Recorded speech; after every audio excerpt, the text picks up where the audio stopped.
হযরত লোকমান হাকিম আলাইহিস সালাম মুসলিম জাহানের একজন সুপরিচিত ব্যক্তির নাম। আল্লাহ তাআলার অত্যাধিক নৈকট্য এবং নিজের ইবাদতের মাধ্যমে আল্লাহর খুশি এবং সন্তুষ্টি এত বেশি পরিমাণে অর্জন করেছিলেন যে আল্লাহ সুবহানাহু তাআলা লোকমান নামে একটি সূরা কোরআন শরীফে নাজিল করেছেন। হযরত লোকমান হাকিম আলাইহিস সালাম তার সন্তানকে আল্লাহ তাআলার আনুগত্যের জন্য সুন্দর সুন্দর উপদেশ দিয়েছিলেন।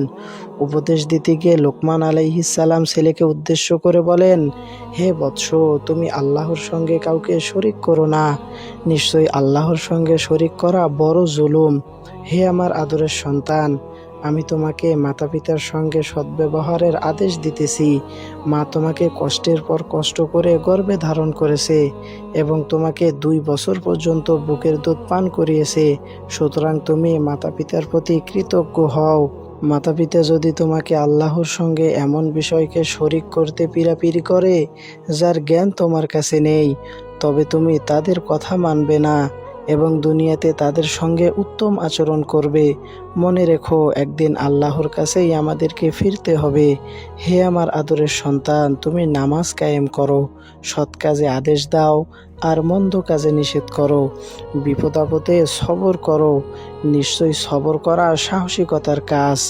অহংকার বশে তুমি মানুষকে অবজ্ঞা করো না।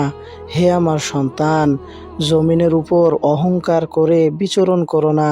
তুমি কখনোই জমিনকে বিদীর্ণ করতে পারবে না। জমিনে হাঁটার সময় মর্তবর্তিতা অবলম্বন করো। কথা বলার সময় তোমার কণ্ঠস্বরকে নিচু করো।